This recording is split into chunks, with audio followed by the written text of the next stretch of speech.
Are you ready, kids? Get your parents' permission, check your mailbox, and grab your shopping cart. It's time for the Adventures in Collecting podcast. I'm Eric. And I'm Dave. Welcome to Adventures in Collecting, where we talk toy news, culture, and hauls, along with our journeys as collectors.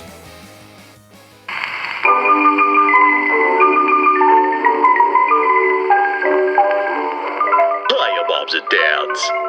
Adventures in Collecting is about toys, but it might not be for your children, especially if you don't like words like f*** or sh** or a**hole.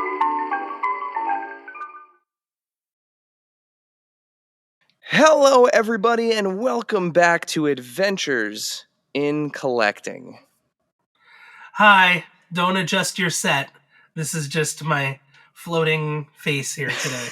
Dave has reverted to his floating head status, not because he does not want to be on camera, but because he is under the weather and he's sparing you all. I'm doing every single person watching this a favor, believe me.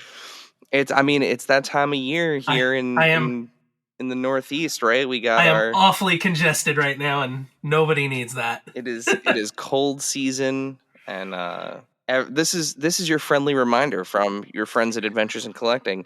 Take that vitamin C. Yep. You know, we are no longer sponsored by the good folks at Liquid IV, but I stand by their incredible product.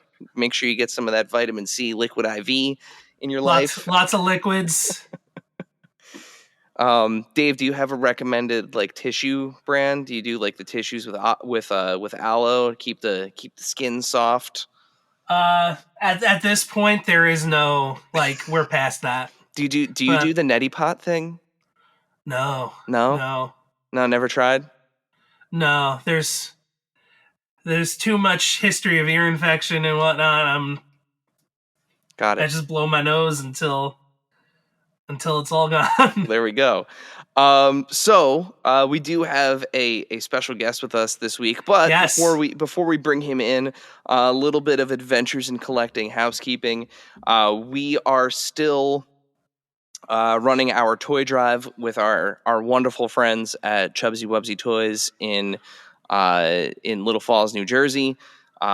Super awesome mom and pop shop, awesome toy store. Awesome people. Every year we partner up with them to try to make the holidays a little bit more special for kids in need. And this year we're doing the same thing. So we've made the donation process easy for you, our listeners, our viewers.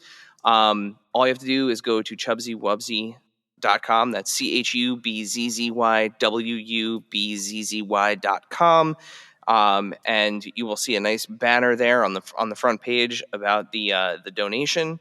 And to kind of sweeten the pot this year, to incentivize your kindness and your generosity, we have a Marvel Legends HasLab Giant Man that we are giving away to one lucky donor.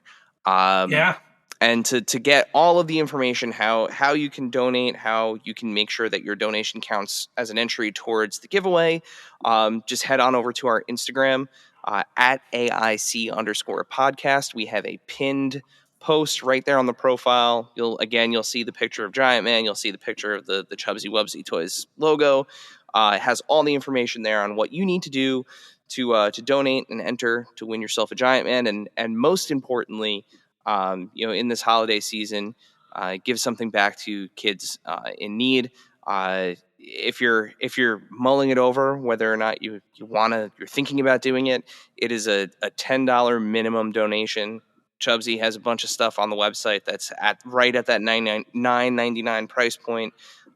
So grab an action figure, a doll, something, at that $10 price point. Follow the instructions on the Instagram post, and potentially get yourself a Giant Man. So yeah. If you are able to donate, please, by all means. Of course, if you are not, that's great too. If you have stuff lying about the house, you can drop it off at a bin somewhere, as long as it's unopened. Yep. Whatever you can do. And also that's running until December 12th. So you have until Yes. December 12th. You have until this week is it, friends. Yep, this week is it. That's right. As this is airing on today is the 9th. You have just 3 days left. So Eric, where are we doing this, just in case people like have extras that they can donate but can't? Oh, yes. Very good. So buy something online. This is Toys for Tots, but we every year we work with the Operation Toy Train. So it's a really cool experience. It's a bunch of it's a great family experience too. If you're a train enthusiast, if you got little ones, they take a lot of decommissioned rail cars and they restore them and run them up kind of the Northeast corridor here in the United States, and they have different stops that are scheduled. Santa Claus is on the train. They pick up all of the Toys for Tots donations, and we will be handing over all of your donations the weekend of the 14th. So yeah, it's December 14th. We will be at the Pompton Lakes, New Jersey Operation Toy Train stop. It's a lot of fun. It's great to be able to kind of individually hand those toys over. There's always great photo ops, food, hot chocolate, all kinds of fun stuff.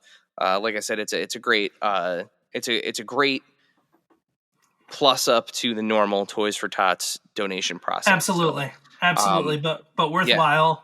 Yeah. Yep. And again, on that pinned post, there's also Operation Toy Train is tagged. So if you want to see the rest of their stops, if there's something maybe that's closer to you, definitely check that out as well. But also stay tuned this week. So as you're listening to this week, our annual holiday in a box. I don't know what we usually call it, but our December giveaway. I think that's it. Yeah, holiday in a box. Our December giveaway will be launching this week. So stay tuned for that on our Instagram. And then, of course, the fourth annual Archie tournament for Toy Line of the Year is underway. Our first round of voting, potentially our second round of voting, will have wrapped by the time this is airing. But it's 64 toy lines, single elimination tournament, random seeding.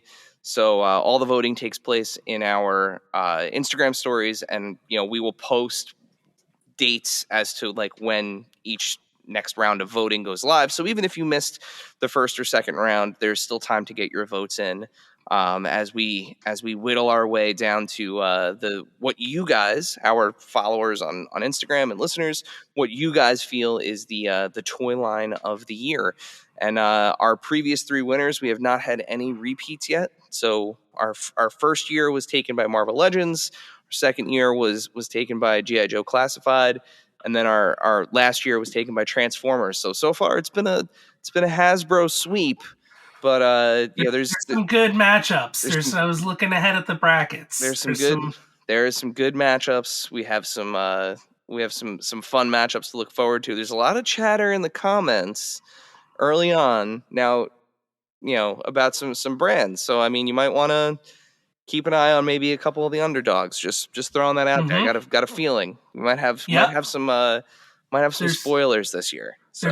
There's some good matchups. Yeah. So but I with that takes care of our housekeeping, Dave, which means you are no longer going to bury the lead. Nope. It's time to grab the shovel. Which is difficult because it's cold and the ground is very solid. The shovel has been in the oven. On the coals. The shovel's been on the coals, warming up, ready for. Okay. I don't know if that's a thing, heating up a shovel, but it is now. I don't think you do that. It is now. I don't think you do that. So on this episode of Adventures in Collecting, we are welcoming back a fan favorite guest. That's right, John Pryor, better known as Dollar Slice Bootlegs. From his nostalgia-fueled creations to his unique takes on the world of collecting, John has been keeping us and the entire community entertained with his offbeat artistry and, of course, his sharp humor and wit. Welcome back to the pod, John. All right. Hey, what's good? Thanks for having me back, and thank you for the lovely introduction. Oh man, it is always a pleasure. It's good to have you back. It has been way too long. Yes, it has. We have a lot to talk about. But first and foremost, before we hop into anything of substance and real importance, we have one very important collection that we need to check in on. So for those that maybe didn't listen to the first episode and maybe they don't follow you super closely, which by the way, if you are not following Dollar Slice Bootlegs on Instagram, what You're are you blowing even it. John has, without question, the most unique single action figure collection out of anyone we have ever spoken to. And we were tasked with and I swear to you, we were going to ask him, but he had to cancel on us at New York Comic Con because he had to go meet Tom Hardy. This is a real story. This is a real story. We had an interview booked with Todd McFarlane. He's an absolute sweetheart. His PR people, bless them, they are wonderful. Tom Hardy at New York Comic Con decided to surprise New York Comic Con the day before we were set to interview Todd. He surprised everyone, and since he was in town, they realized with the Venom movie that he had never actually gotten a chance to meet Todd McFarlane, co-creator of Venom. Oh, I didn't think about that. Okay. They canceled the back half of his afternoon. Like he had to leave his own panel early. Yeah. And it was literally to go crash a press junket with Tom Hardy. You can watch the videos on Instagram. It's actually very sweet. But it's really cool. Yeah, that's I mean, bummer and everything, but that's really neat. Like, yes, just a weird way to connect those two. But it's like, hey, dude, like you're bringing my baby to life on the big screen, 30 some odd 20 years later. I don't know. Mm-hmm. I don't know when the 90s were anymore, but everybody fucking wanted it then, and now they got it now, and thank you, Bane. And it's crazy. Like in the video, he's like, "Oh my god, it's Venom's dad." So it was like I said, cool. it was very cute. It was if anyone is going to cancel a meeting professionally, and it was very professional. It was no, this is not a knock to Todd, his people, or anything there. Like I said, they were absolutely wonderful. And, if there was a reason to do it, that was it. And we'll get him back on, and we will ask about this collection. But John, how's your Malbolgia collection going? I think I have 106 or 105 now. So I have 101 that are out of package, and then I've got the one that we were talking about on the last episode from Korea with the Korean packaging. And then I've got at least one of each example, the maroon and the green. I've got those in package also in my studio. But I know I've got a handful of other ones floating around in boxes that are still in package as well. So yeah, I talked to you last, and I think I got the last one maybe about 6 months ago. And yeah, I mean, just slowly. I had this thing where I was like, I wouldn't pay more than $15 to $20, ever, shipped entirely, whether it be the 2-pack with the medieval spawn or if it was just a single pack. But I just kind of kept on waiting it out and would find deals. And so dig it. When I was doing this, the prices went up to the point where it was kind of hard to find them for under $30 for a couple of years. Yeah. And now that I don't collect them anymore, the fucking prices have crashed, dude. They're dirt cheap again. There's so many of them listed. It's the Dollar Slice effect. It all tanked after I left the market. So if you ever wanted to build up a Malbolgia focus collection, now's the time, dude. Just sweep on in after I left the ashes, because the market is toast. As the kids say, it's cooked. It's just all over. But yeah, it was so much fun. It's been a blast. I just got a giant wall of them in my living room, and they're kind of doubled up in some spaces. But yeah, I like reminding myself that I've got the largest Malbolgia collection in the world. The world. Wow, I spent enough money to have something. It's funny, but it's kind of cool. It was pain in the ass to stay to that like price range at times. So Well, yeah. I'm glad you cracked triple digits. I think the last time we Yeah, talked to you, you still I think it had was under yeah 100. yeah you were Well, under 100. So yeah, I last time I was at 76, and dig this, two anecdotes about that.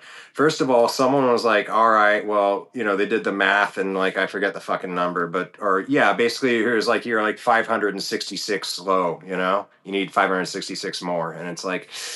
You might be right. I might need 666 of those little bastards. You might be onto something. And secondly, to the effect of like, please aware McFarlane about that. That would be great. I went to their booth this year at Comic Con and I showed like the main dude there at the booth. I was like, yo, dig this. A focus collection of Malbolges. And he literally looked, he's like, oh, cool. And just so that's how excited my reaction was. So I'm curious what you'll get. I think Todd being Todd so we definitely got to get a picture of it up to date. But Yeah, when we're getting him back on, we'll chat offline, and I'll make sure that I get a nice picture of the collection and everything. But we will definitely show him. I think he will get a kick out of it because I mean Right on.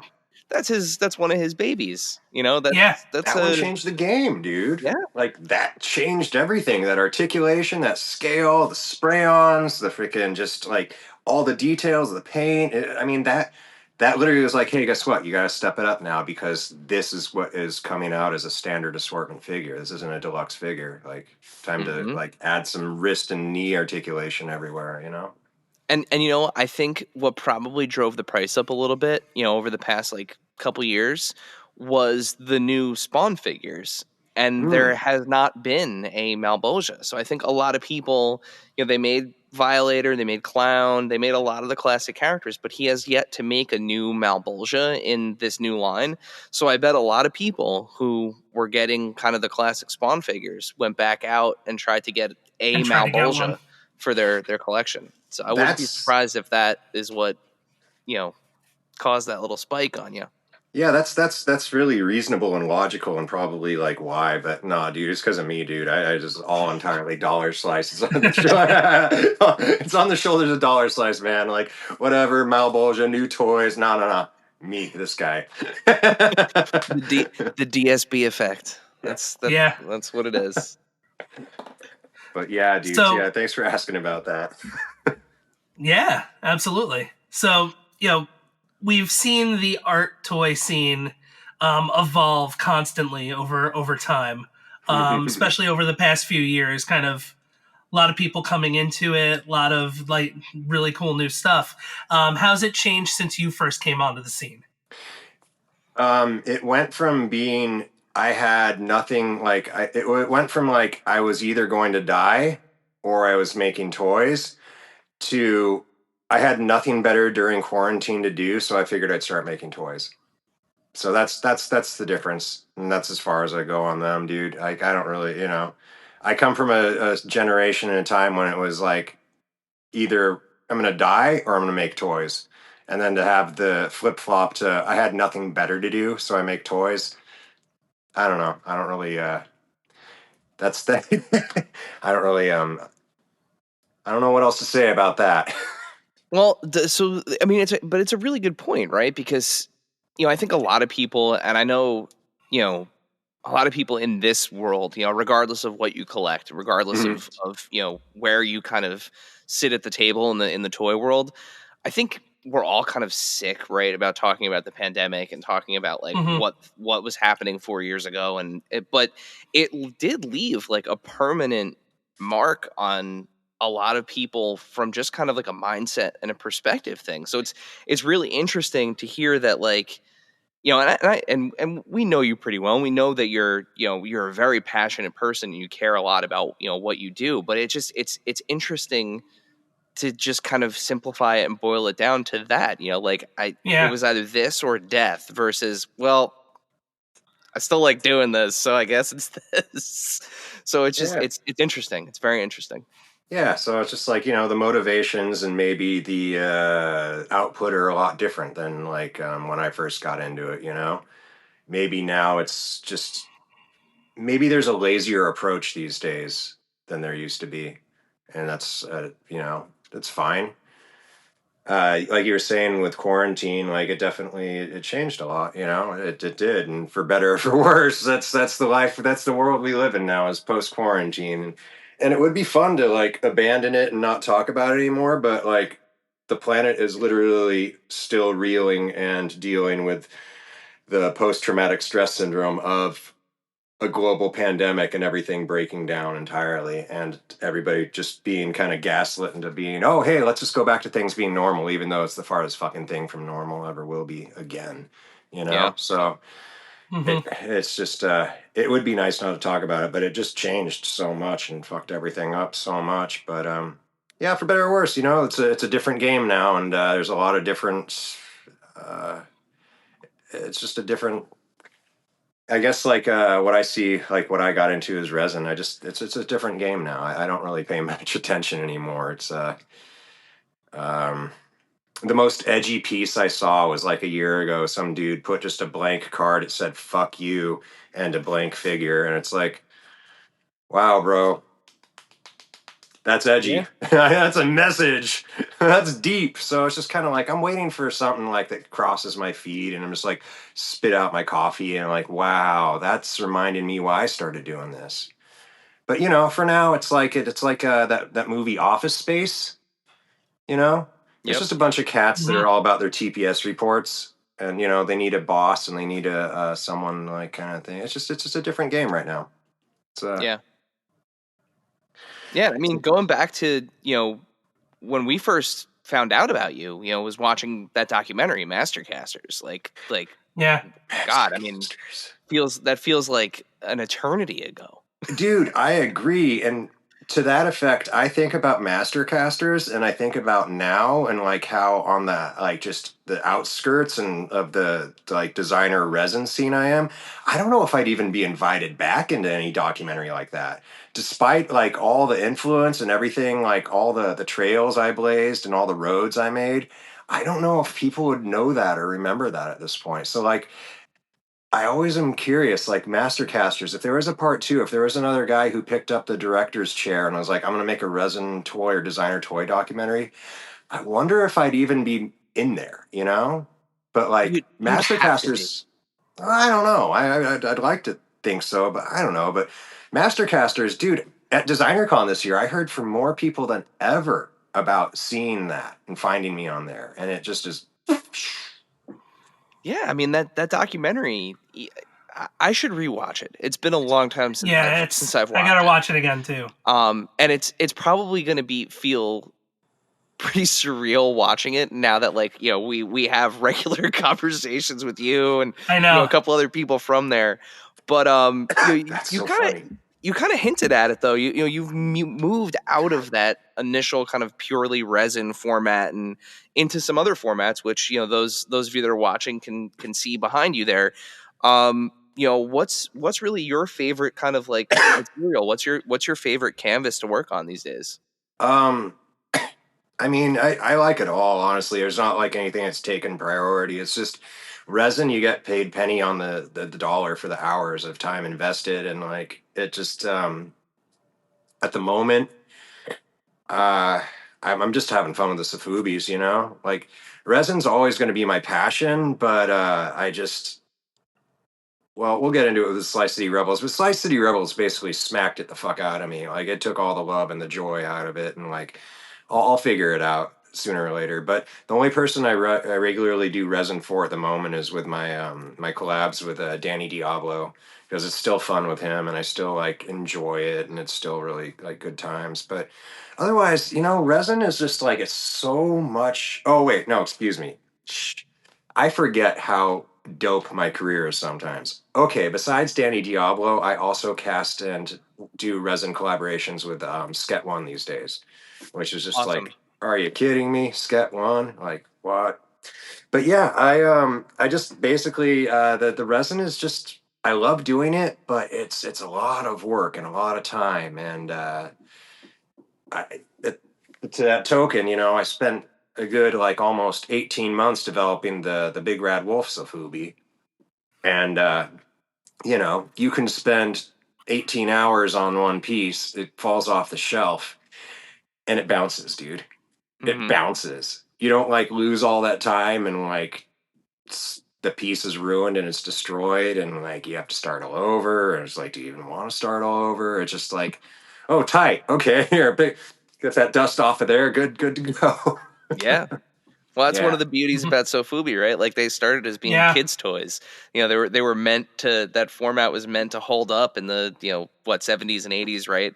The Godzillas and the other kaiju. Yeah, I was gonna say probably earlier even a little bit. Yeah. Yeah, no, I love that. Like, I enjoy the Sofubi community. Like Sofubi, I don't know what the hell I'm like mispronouncing. I like the Sofubi community. Like, they're really down with weird shit. Like, you can just come up with the strangest, like, hey, I want a kitten head with like a party hat blowing like one of them little like paper kind of whistle dealies on tank treads, and like, dude, people will be all about it. Like, you just come up with the like wonkiest ideas. It's much more they're more interested in the artist's interpretation, which is just so much fun. So I feel like with the resin stuff, I was dealing with boundaries where like cats who didn't understand, the people who say figs, like they don't understand, like it's not a fig, like that's a fruit, but it's like it's not a toy, it's a piece of art, And like a lot of clowns who don't get it are like, this doesn't look like a factory made Storm Shadow at Target, and it's like right over their heads. So what I love about the Sofubi crowd is like they understand art and they're art collectors, and like they don't want it to be within a very like specific box. It's just like whatever you throw against the wall and whatever weird shit that just seems cool, like as long as it's like got some soul behind it and you actually are making it with your heart. They seem to really enjoy that stuff, and that's refreshing to say the least.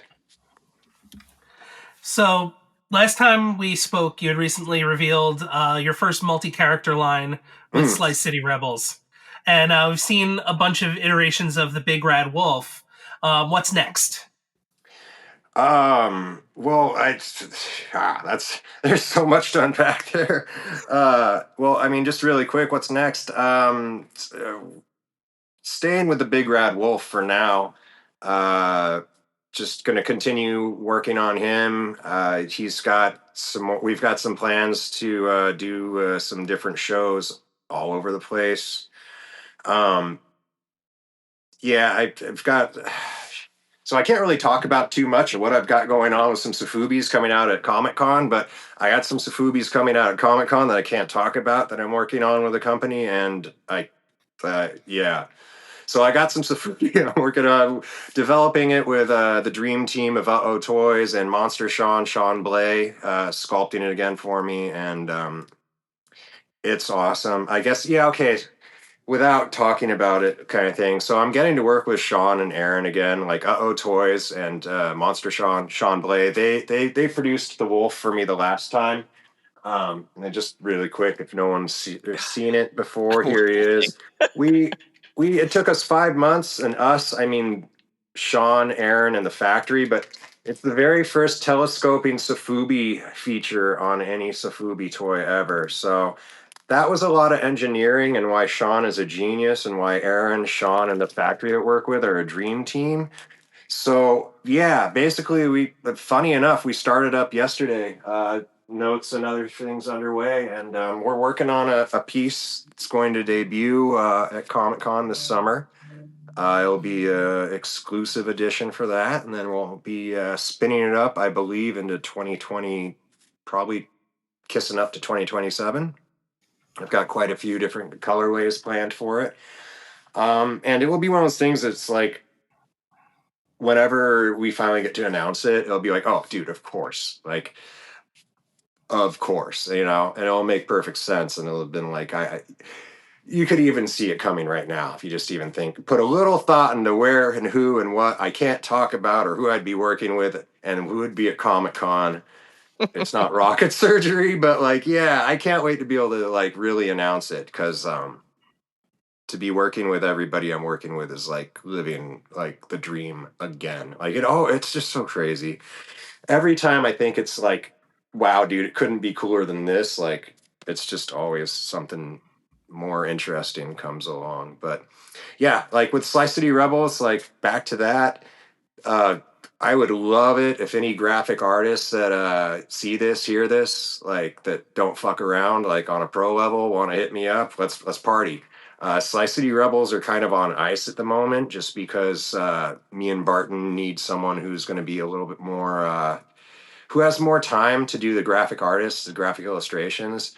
Adam's like, dude, he is like a rock star when it comes to tattooing, and he's booked out forever. And homeboy's used to making like over a G per day and working like 4 days to 5 days a week.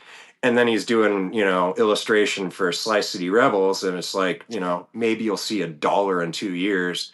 So it's just not really worth his time, and I understand. So like just kind of put it on hold till we can find someone to help work with packaging and promotional art and whatnot, and just put them out. Like we did an initial run for Designer Con, and those came and went, and that was great.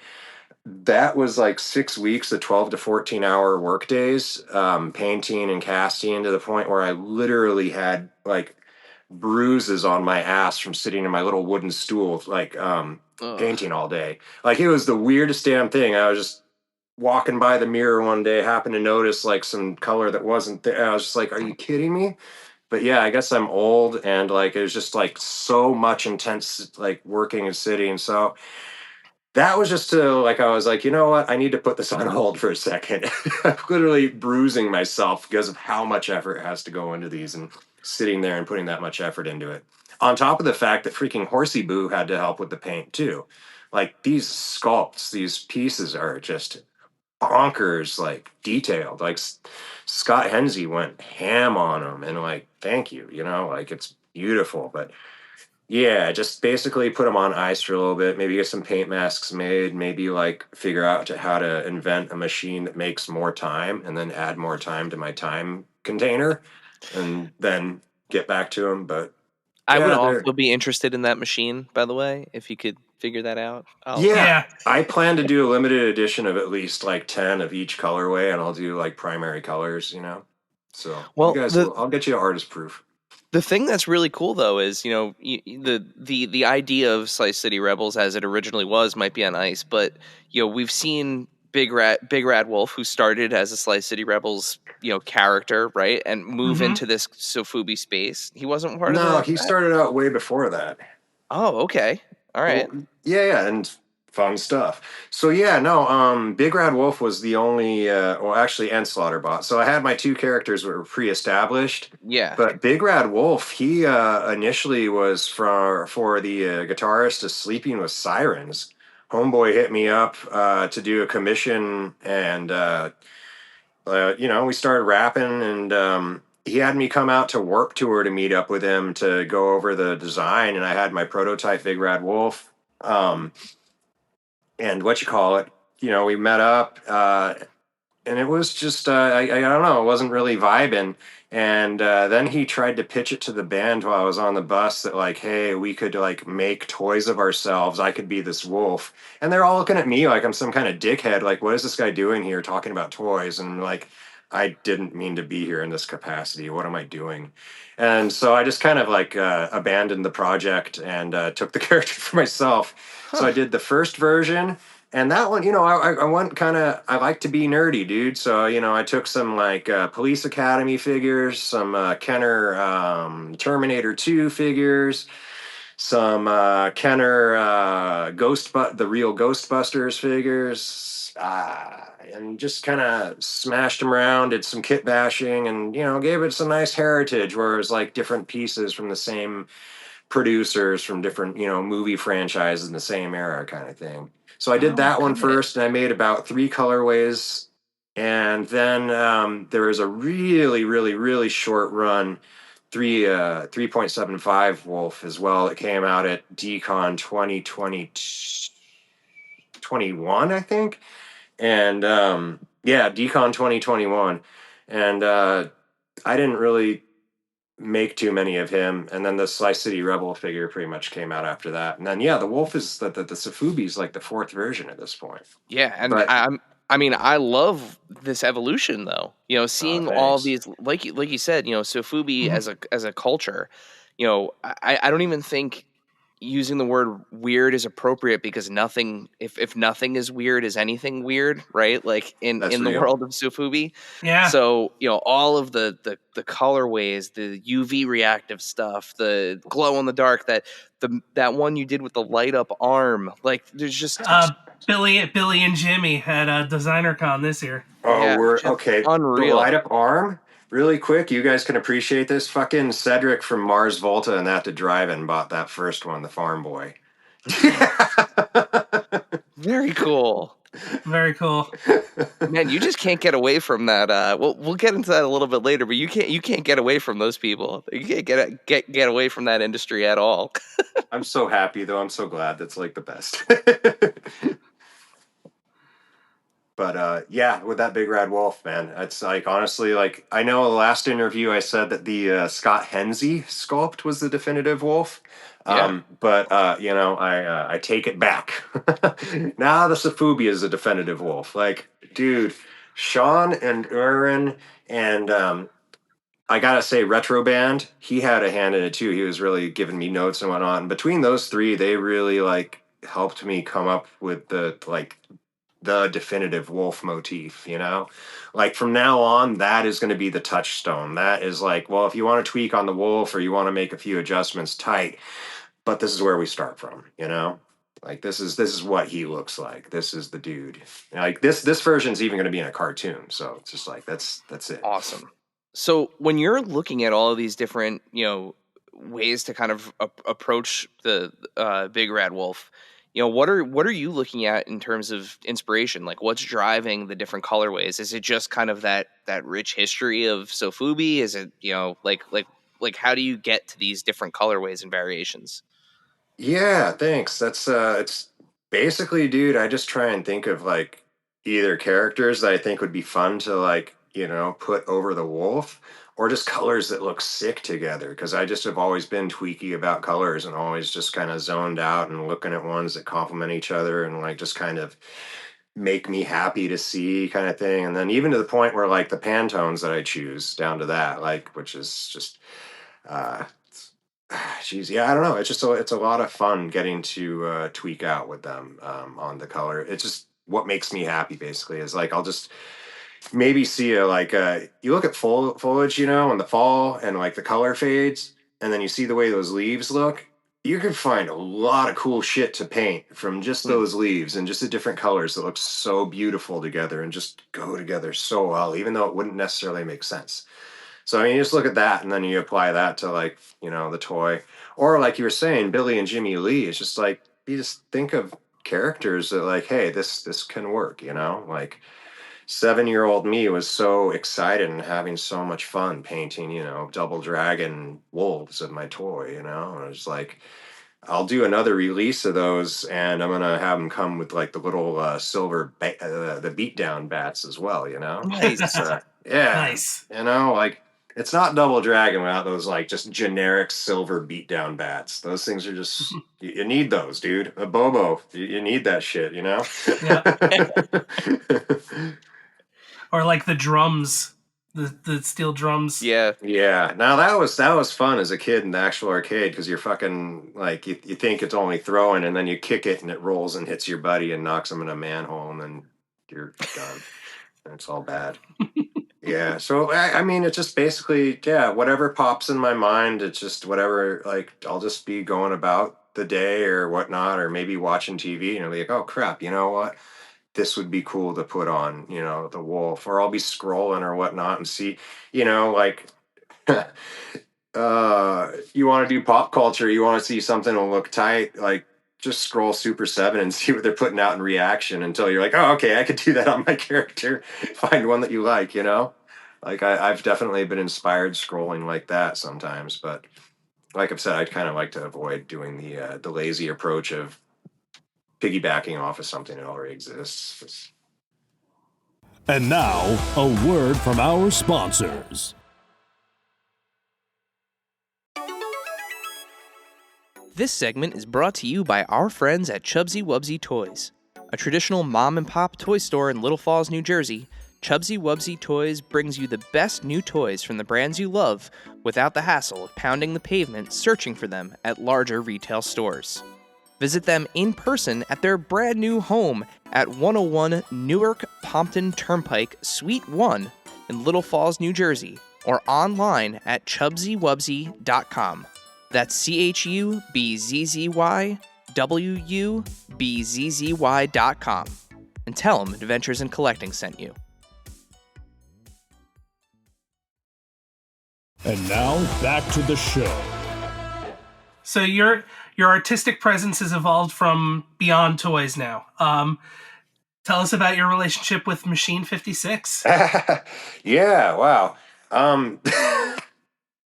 Oh, so it's hard to even wrap my mind around it. It's like I'm like trying to figure out how to say anything. Like it's just like a hornet's nest that was hit by a wrecking ball. What to come out first? So yeah, Machine 56, they're an amazing clothing brand and art brand from Indonesia. The artist Yoga, he's just bonkers creative and incredible. Makes just insanely influential streetwear. Uh, and I found the brand around 2020 when the pandemic was going down because we had, wearing masks. And I was like, tight, dude, I've been waiting for this day. Boba Fett helmet is too generic. It's not the same as if it was in the 90s. So what am I going to find? So I was hunting for something cool and I found them. They make some, interesting helmets and whatnot. And I became a fan of the clothing. And long story short, I'm the very first brand ambassador that they developed for the company.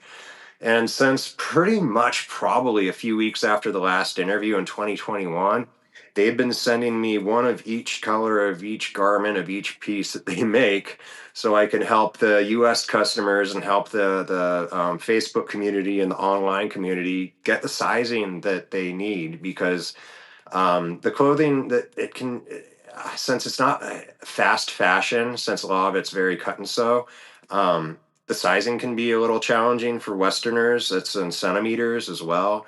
And for whatever reason, it's just so I noticed that they kind of could use that help. And after doing it, just already volunteering my time and energy for about a year, I was like, hey guys, here's the proof of concept. Here was what I've been doing. Like, here's the results. Like, can we party? So they made me brand ambassador. And now to the point where, I've been representing him at DCon every year since 2020, when we did the remote DKE segment. I was wearing my helmet, the Rex G6, that one right there. So that this year, like they literally, the rep from the toy division of M56 for Type 6 like came out and Machine 56 like were officially at my booth with their toys to distribute there and did all my graphics for my banners and all that. And I'm their full on like their US distributor now for their Type 6. It's called Type 6 format, and it's their 1/6 scale toy brand. And so I've got that going on. I'm doing some stuff with them, and I go out to I actually go out to work with them for a week in February. I go out to Bandung to the studio, and yeah, we've got some projects that are underway, and we're also starting up, and just getting that actually in person and making it happen. And they got me made into they got me kind of like they got me a following out in Jakarta, dude. Like they've got people into my work. So that same week, the coming weekend, I'm one of the featured guest artists for the Jakarta Toys Convention that I'm going to be doing with them. Yeah, so I'm going out there, and then we've got some, M56 are going to be painting up like a micro edition of 5 Wolves, and then we've got some other Indonesian Safubi artists that are painting them up and doing some stuff, and then that Monday we've got a private event with Punk Drunkers as well that we're doing. So it's like, yeah, I don't know, Machine 56, like just they've become such a wild presence in my life, and just like it's a reciprocal kind of thing where I'm helping them get their brand out there and helping them, with the customers, make sure everybody's happy because. Dude, these garments are expensive. I mean, it's worth it. They're incredible once you get them in hand, but they're expensive. So if they're not like just on point and fit you like your second skin, it can kind of be a bummer. But fortunately, as far as I know, as far as I'm aware, with my feedback, it's been like 10 out of 10, like each time someone hits me up, that everything comes out correct and whatnot. So That's I good. guess it's working out. Yeah. And I mean Yeah. that helmet has become like I almost think of you. I almost use the picture of you in the helmet for the like the key art for this episode, just because I like even watching the videos, the live streams that you were doing with Pete and oh my god, and Sucklord.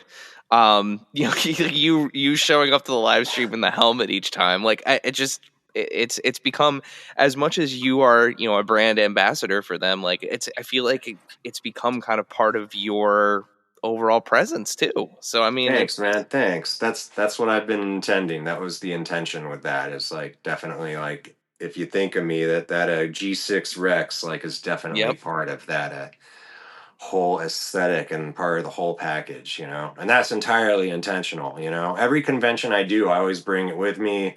I always do the crowd walk with it, to the point where Machine 56 literally have a hashtag now that says DSB crowd walk, and they'll emulate it at shows that they're at out in the, and they were in Taipei doing it, and they've done it in Jakarta, they've done it in Japan. So it's just like, amazing. it is surreal to have a company and brand that impacted my life so greatly to also impact it like to the point where it just overlaps now, and like we're actually like just part of like the same thing. It's just it boggles my mind that like we're on a level. Yeah. I get to work It's with them awesome. and they work with me, and it's just like they're psyched, I'm psyched. It's just okay, wake me up, Again, movie life status.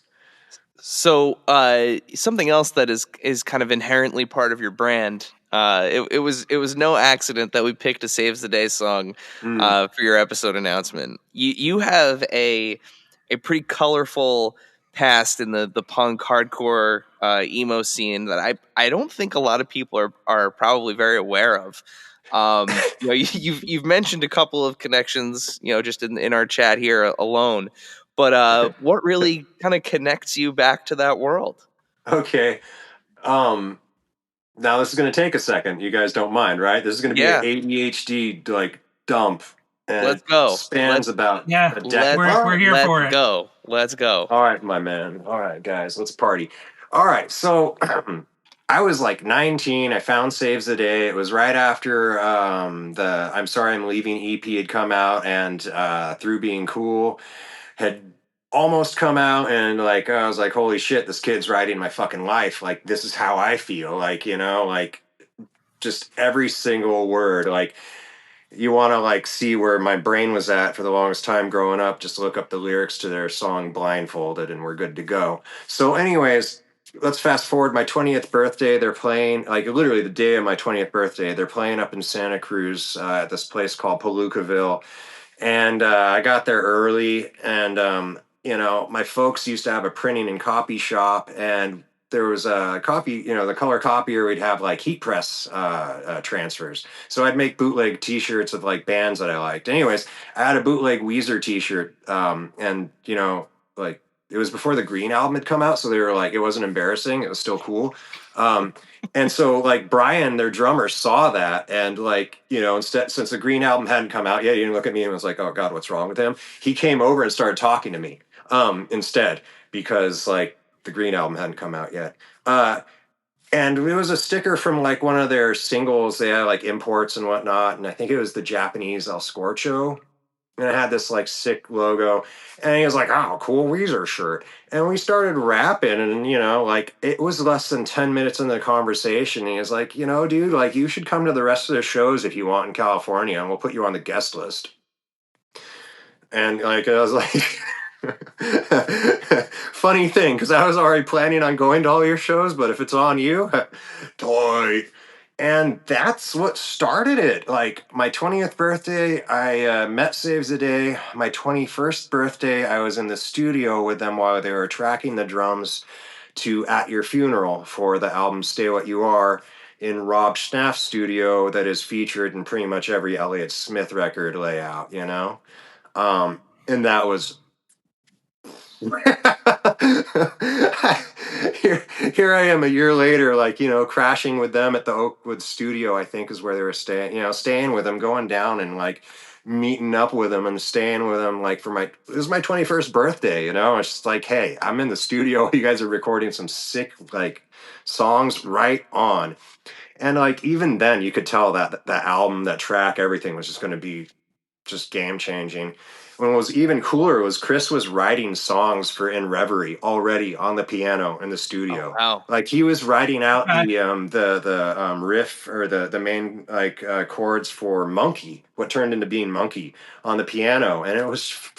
I was, crazy. you know, those are my buddies, but I was a super fan, so I was just even more surreal to be like hearing songs that weren't even existing other than in the moment when he played them, kind of stuff.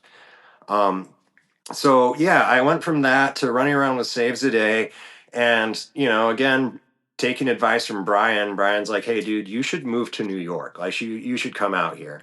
So in 2000, I went out there in the summer and checked it out. Made friends with a bunch of cats out in Long Island, and summer of 2001, dude, drove from Santa Cruz to Great Neck, Long Island, and posted up, and from there. That was the summer of 2001. So I was there for all the events that, like, you know, Tell All Your Friends, Taking Back Sunday album was about, Deja Entendu from Brand New. Like, I remember reading Jesse's live journal the night of these events that turned into, like, global successful songs about, Yeah. you know, dudes getting bummed on the fact that the girl that someone else had a crush on was making out with their best friend kind of thing. And so, yeah, basically all of my homies that we play fucking softball with on Sundays ended up on MTV, ended up like huge. Like, so suddenly all like okay, dig this. So at one point, you know, I do like touring with Glassjaw and merch, and the way that happened, living in Long Island, my buddy Todd, who I'd like party with all summer, I'd always talk shit about Glassjaw to him because, you know, at the time it just still went over my head, and I was kind of didn't like new metal, and it kind of sounded at times like new metal, and I was just always like, I don't fucking get it, dude. What's wrong with Long Island? And then I found out he was in Just as Glassjaw. a lot of people say. Yeah, Yeah. valid. But so it turns out he was the guitarist for Glassjaw. So that was cool. Yeah. And so he was like, you know, eventually I found, I was like, man, I'm so sorry. He's like, no, dude, it's all good. I knew you were actually my friend and not about because of the band. So yeah, I started touring with them here and there. And, you know, I tour managed Bayside's first like large tour, and I wasn't good at that. I liked partying. I wanted to party. I didn't want to tour manage. I wanted to party. So yeah, like going out with Glassjaw, I eventually, you know, you meet all these different bands. So, you know, Glassjaw, I'm walking around at Warped Tour, let's say 2003. I see Burt McCracken, the singer from The Used, just chilling. Maybe it was 2002. He was just posted up like outside the buses smoking a bowl, and I'm just walking by, and then the gears in my head turned and was like, yo, that guy's rich. He's smoking weed. You have a medical marijuana card, and that was unicorn status back then. Like, you should go hit that guy up and like sell him weed. Like, you should go make some money right now. And that opened up the weirdest goddamn doors in my life. Like, dude, suddenly I was like, you know, it was one of those things where like to like show off or to flex, artists would be like, yo, check out my dealer, check out what he can bring. Like, and yeah, it was straight up. We'd like as soon as I went over to talk to him, like less than 5 minutes, again, we're walking to my car and leaving for, you know, Warp Tours in San Francisco, Oaksterdam's in Oakland downtown. We're leaving to drive across the bay to go load up on fucking Medical Tree. And, you know, I taxed the living shit out of it, and he didn't even blink. And that kind of set the precedent.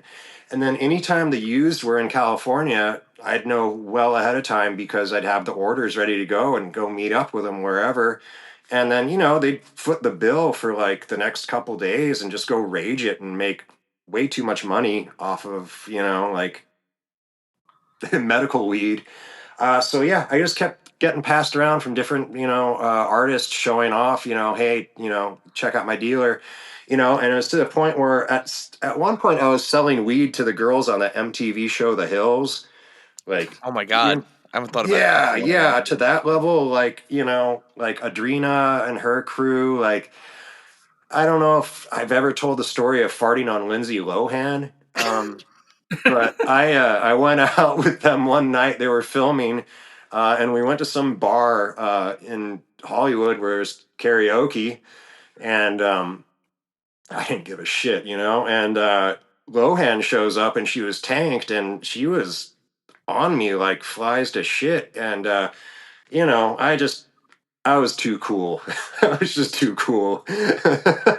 And in my mind, I'm like, like, what am I going to do here? I don't want to like hang out with this girl, but I want to leave an impression. So I turned around, put my butt against her thigh and just ripped hard ass. And I was like, yo, how does my fart smell?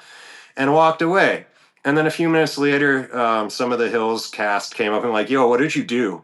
And then like another 15 minutes later, we were getting kicked out. And I never got invited back to filming. I don't understand why, but I whatever, right? I can think of a couple reasons why. Or I just don't one, know. maybe just one. Yeah. So that kind of stuff, or like to the point of like pinching weed from Ice Cube's bag because he's a dick and he like rock starred me, big timed me, like get on the bus, got the fucking tree, good to go. Oh no, dude, he's in the champagne room. He ain't coming out to meet you or shake your hand or say thank you. I was like, all right, tight. I got to double check the weight of this in the bathroom 1 minute, dip into the little bathroom, take a bunch of weed, bring it back out. Fuck you. And that was life for a while, that like went on till about 2011, and you can find me on Silverstein Records. I think I've mentioned that before, but gang vocals on those records. I mean, shit, dude. I was working with like even Breathe Carolina, 4 Years Strong, Comeback Kid. I mean, just all the most random ass bands. Mac Miller was like one of my clients at one point because one of my buddies from tour who did merch, like he actually made it and runs around with like like Mac Miller level artists or like BTK and all that or whatever the fuck they're called. um yeah, it was just a weird time, and I like you said, I can't get away from it, and I'm happy about it though, like I don't mind. It's a nice like little like privilege, not everybody has that privilege to be behind the backstage and have it be like common. And it's interesting too, right? Like, you know, people who kind of cut their way through, these parts of the world and kind of like, find their groove and find their path, and and end up somewhere kind of completely different, right? Like I think a lot of Real. people look at that, right, and think, the music world, kind of that life of partying and stuff, and then like making action figures. Like how do these things, and again, like not just action figures, but also vinyl art, like these art toys. Um, do you find that there are more connections than you would ever expect between the two? Like, Oh, outside of just that one instance of Mars Volta buying a big rad wolf, but like, you all the know, time. yeah. It's all the fucking time. Like it's constantly like, holy shit, this person collects. I would have had no idea, but like, yo, they're in my DMs and we're talking about toys or whatever.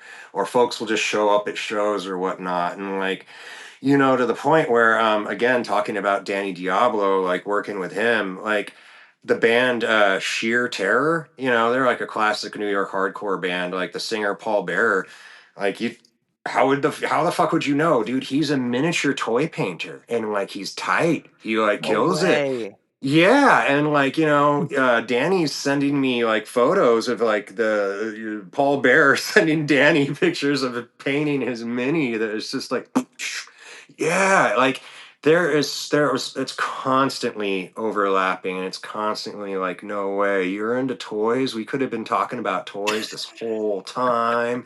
I've had cats from like just like, high school like level, like, holy shit, I was embarrassed about this while listening to your band, and I could have gone and talked to you like after the show. Like cats from Snapcase, Coalesce, dude, DNA, Cabal Crew, like DJ Rose, like Guav. Like, it's koalas. Like the amount of cats that are like, specifically out of the hardcore scene that are into designer toys, Safubi vinyls. Even Danny, Izak, like he is just crazy town over Godzilla's. Like the Godzilla Safubis, Godzilla toys, like homeboy is about that life. And it's just so neat to like, again, like these people you have this one capacity that you know them in and that you've like learned about. And then they're in a totally different like world with the toys, and it's a totally different context, and you're on a totally different plane together. And it's definitely like surreal. Like, it's like even just talk, like you said, Cedric, like even talking to him being like, whoa, bro, thanks. Like, whoa, and him hitting me up being like, hey, how do I make the light work on it? It's like that you do this, and like, yeah. Come on, dude. Paul Bear, sheer terror painting toys. Like, you don't. I'm honestly never at next time I hear them. I'm just gonna picture him like painting like Warhammer figures. Like That's what he does, dude. Exactly. That's what they are. They're Warhammer. Yeah. Thank you. Yeah. No, oh my you god, called it. oh my And god. it's just, yeah. That is Us like where it nerds, just we're gets everywhere. crazy. We're everywhere. Us nerds are everywhere. Oh, Yeah. dude, for real.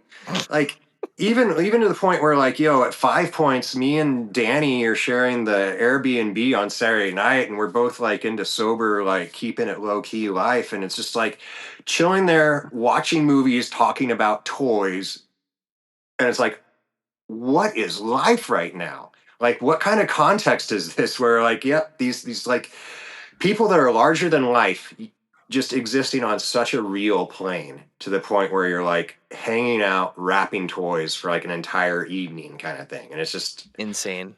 yeah, it doesn't make any sense, and it's yeah, every day it seems like there's something new and mind-blowing about it if you really zoom in. So pivoting off of this, right? We have kind of a new concept here at Adventures in Collecting, for our Q&A. We every time we have a guest, we do this Q&A segment. But we've kind of changed it a little bit, and we've opened up our hotline as well as featuring one of our Q&A questions from fan or follower submitted Q&A. Dave, remind our followers, remind our listeners, while I look up our hotline phone number that I was supposed to write down and didn't, remind them how they can submit questions via Instagram for future episodes. Yeah, so heading into the recording date, you're going to see a story on Instagram, and that Instagram is at AIC_podcast. And you'll see a story, and it'll say, hey, do you have any questions for this next guest? And you can submit them. You can tap on that, type in your question, hit submit. We get to see them, and one of those questions will be the featured question on that episode. But of course, still send those questions, leave those comments, follow us on the YouTube, watch. Hopefully, I don't know if my head's going to be bouncing around like the DVD logo on this episode. It will not be bouncing around. It'll be very static. It'll be very static Dave head. And yeah. So as Dave mentioned as well, all of those things, but also the hotline. It is 973-750-8256. It does not spell anything cool. I'm really sorry. It's just numbers. It's not anybody's house, so you can call it anytime. Do you at least have Sergeant Slaughter fielding the calls like back in the day or anything like that with the GI Joe hotline? No. We probably should do something You better should. with the current voicemail. It's literally just me recording it very late at night. But you can call that number whenever, wherever you are, in whatever time zone. You will never disturb or awaken anybody. It goes right to a voicemail. So Yep.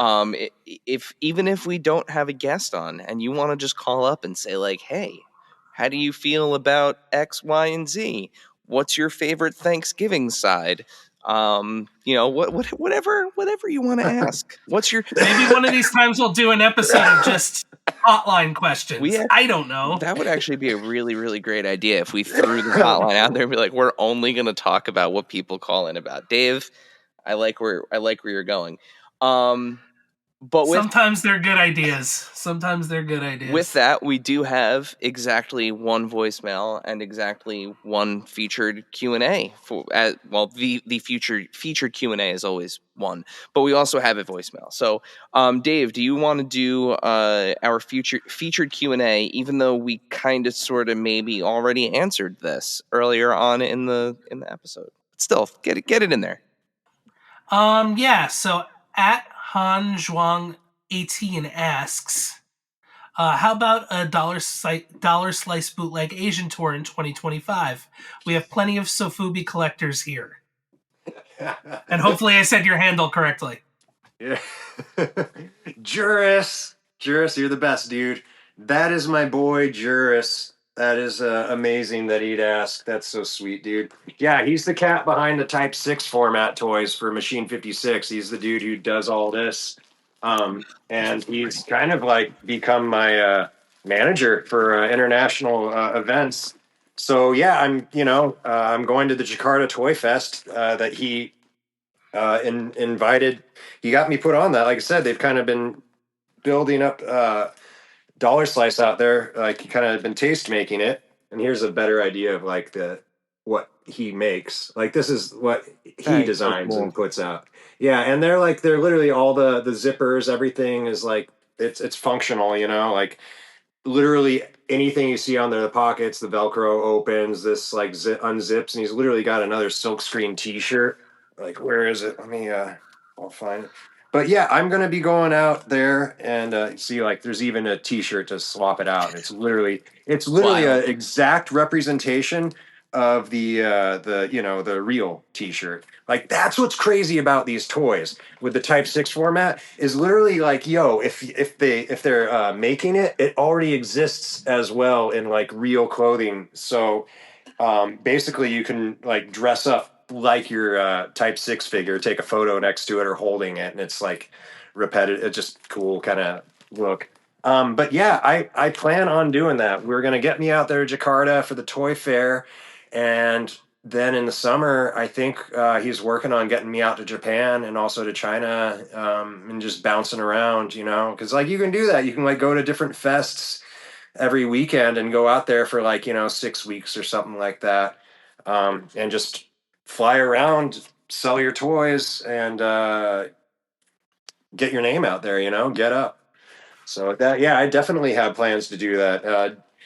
Juris, dude, you're the best, man. You just throw a meaty softball up for me like you didn't know. Like, man, dude, Juris is a genius. Like, I cannot like express enough how fortunate I am and how like lucky I am to like just fallen in with Machine 56, and every single person on that team are just bonkers good at what they do. And yeah.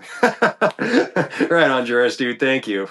All right, and then that's going to take us to our voicemail here, and I'm going to play this, and hopefully it will play and everyone can hear it. So let's see what's on the hotline.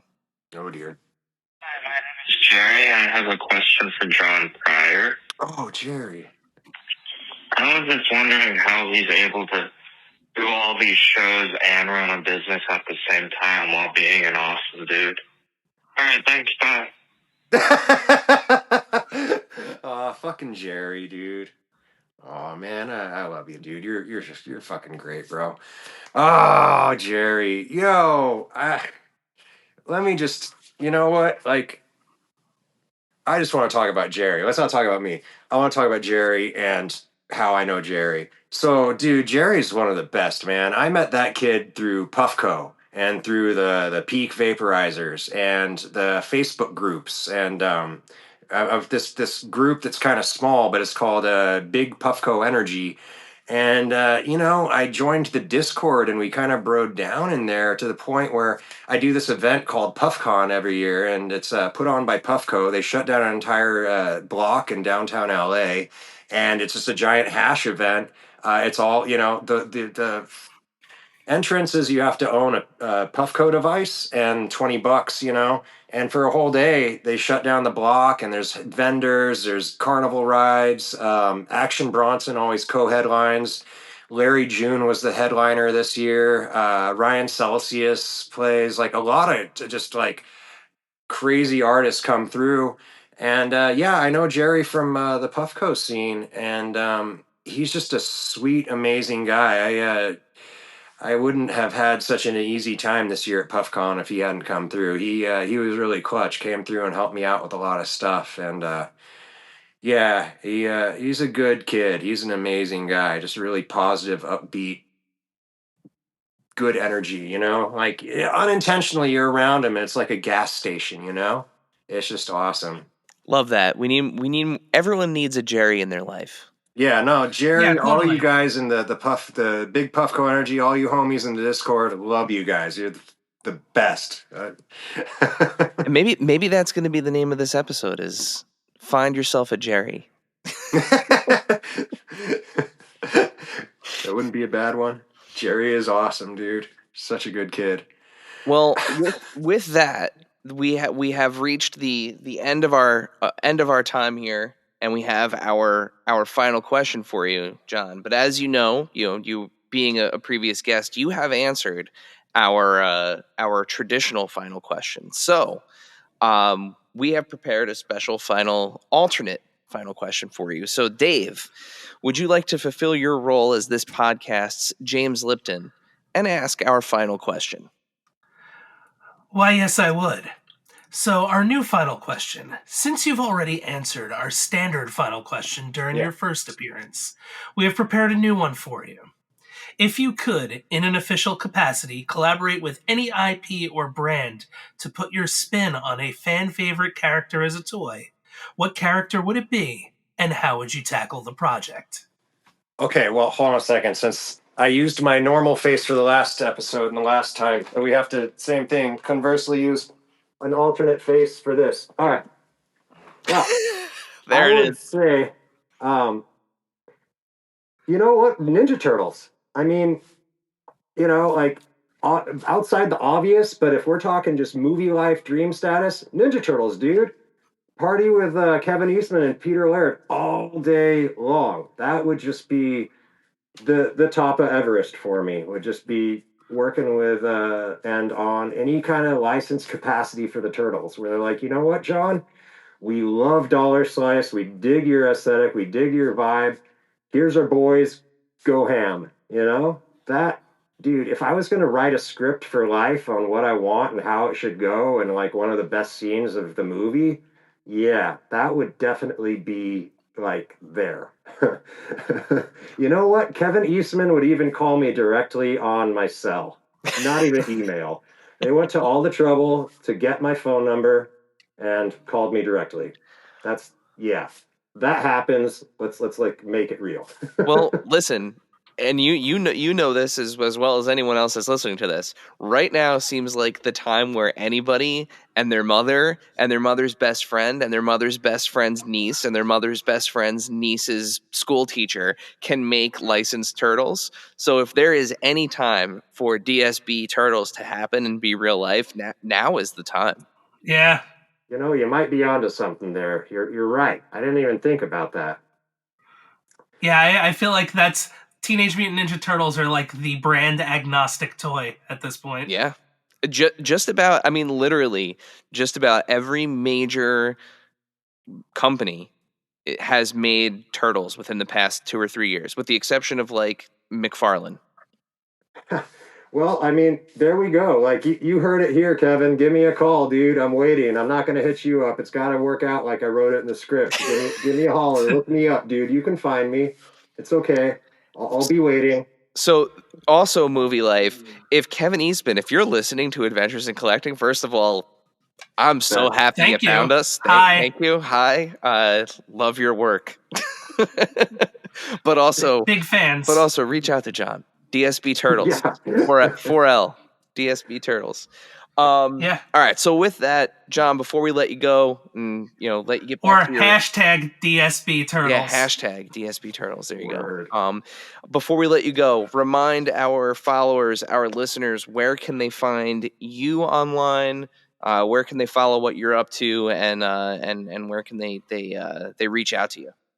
All right. So I'm just old school. I got my Instagram. My name, $slice bootlegs with underscore between each word. That's pretty much where I'm at. That's where everything gets announced. That's where you find out about what's coming out, or who I'm working with. I've got a TikTok, but it's pretty much mainly my dog and me, like, just being a dumbass. Let's see. I think mainly, I just have my Instagram. That's my main source. I just keep it simple. There isn't really too much else out there to promote on at the moment that I like to use. There we go. And we'll make sure we put a link to that in the show notes in the description, so that way you can click or tap, wherever you're watching or listening, and get right to John's amazing Instagram page. Obviously one of our favorite follows. John, it has been an absolute pleasure, as always, chatting with you tonight. Yeah, thank you. Thank you for taking the time. We're so excited to see all of the things that you're working on, and it's been amazing watching your evolution and kind of your success over the years since we've started doing this. And dude, thanks so much. Yeah, I really appreciate that a lot. And, like, before we go, I gotta plug M56 as well. On the IG, Machine 56, also machine56.com. Head over there, sign up with the newsletter. We don't spam you, but you'll know when these helmets are coming out. You'll know when the clothes are coming out. And it just gives you a leg up on any of the releases they put out. Also, go follow Type 6 format through Machine 56. The toy company, Juris, is just killing it. Go give Puffco a follow as well. Follow PuffCon LA. I'll be there again for 2025. It's invite only, and I think I'm going to be there every year until they don't have me anymore. So I know this coming year I have a live event we're doing with Ryan Fit Glass, and it will be pretty bonkers. So also give them a follow, and yeah. Awesome. Dave, it's that time. Send us home. Yeah. Go ahead, everybody. Find yourself a Jerry. Find yourself a Jerry. Thank you, dear listener, for hanging out with us today. Subscribe, rate, and review us wherever you listen, and then tell your friends to do it. Thanks also to Joe Azari, the golden voice behind our intro. Our music is Game Boy Horror by the Zombie Dandies. Find more about them both in our show notes. Follow us on social media at AIC_podcast on Instagram and Twitter. Stop by and say hi, show us your toy hauls, and share your toy stories. Maybe we'll talk about it in a future episode. Don't try this at home. Void where prohibited and some assembly required. Each sold separately, not a flying toy. Consult a physician if your toy run exceeds more than 4 hours. This has been a non-productive media presentation. Executive producer, Frank Hablawi. This program and many others like it on the Non-Productive Network is distributed under a Creative Commons Attribution Non-Commercial No Derivatives license. Please share it, but ask before trying to change it or sell it. For more information, visit non-productive.com.